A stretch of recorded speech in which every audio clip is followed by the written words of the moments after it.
Hi guys, welcome to Lab 6, Magnetic Field. The first thing that we have to do is find a magnetic-free space. So what this should entail is a room in your house with minimal electronics. Also, make sure you don't have your neodymium magnets from the last lab anywhere around.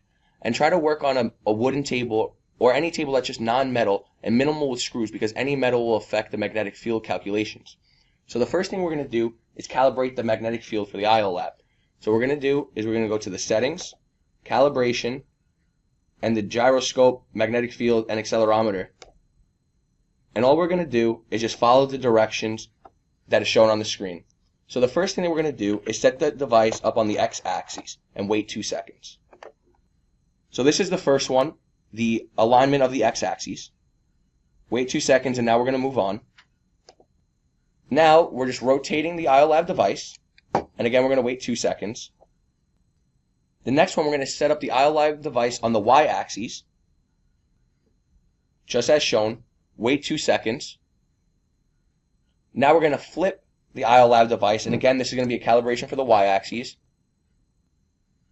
The next calibration is setting the z-axis up, just as shown in the IOLab software and in the video shown. And the final calibration is setting the z-axis down.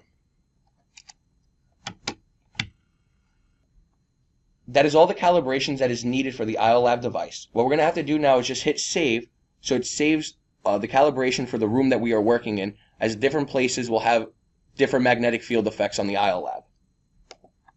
Since we finished the calibration, now we're going to verify the calibration. So what we're going to do is we're going to click magnetometer, and as you see, BX, BY, and BZ are all highlighted. What we're going to do is we're going to unselect BZ, and we're going to hit record. What we're going to start to do is we're going to rotate the IOLab as shown in the video. We're going to do this for about 6 times to have multiple trial runs.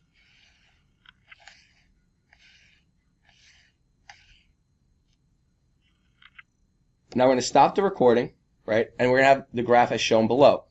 Now we're going to go to the parametric plot mode. And what we're going to do is we're going to select the whole range of data. As you can see right now, it's graphing magnetometer versus magnetometer. And note the colors of which the y-axis is blue and the x-axis is red. We're going to go down to the settings in the toolbar and change the first setting to go from norm to BY, and the second one from norm to BX. Take a note at the plot right now. So what we should see is it being centered around 0, 0. For us, it's centered around 0 on the Y, but a little bit left of 0, so maybe around -2 on the x-axis. Also, we have to note that this plot should be circular. As you can see visually, it does not look circular. That is due to the aspect ratio of the plot. So what we're really looking for is that the delta x and the delta y are equal. We have to determine reasonableness for this. So if you are happy with how you think the delta x and delta y are equal, we can continue to the next verification step. If you are not happy, go back, do the calibration again, and repeat this step. So now what we're going to do is we're going to try the next verification of calibration. We're going to retake data again. So I'm going to reset, get off parametric plotting. We're going to go to chart mode, and now we're going to graph BZ and BY. So I'm going to unselect BX, and again we're going to do the same thing of rotation, but note that we're going to have to switch the axes. So now we're going to rotate along this axis 6 times to have multiple data points.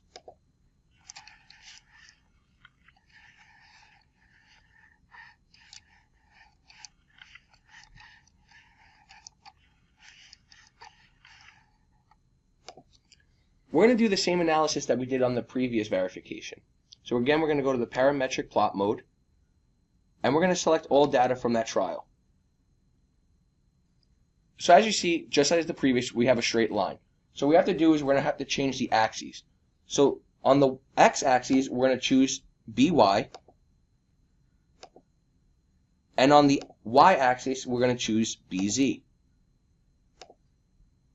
Again, we're going to do the same verification that we did last time, that it should be centered around 0, 0, and that the delta x and delta y should be equal, and this is going to be in terms of reasonableness. Again, if you're not happy with this, redo the calibration and do the steps again. If you are happy, explain the reasonableness in your lab report and justify what you deemed reasonable.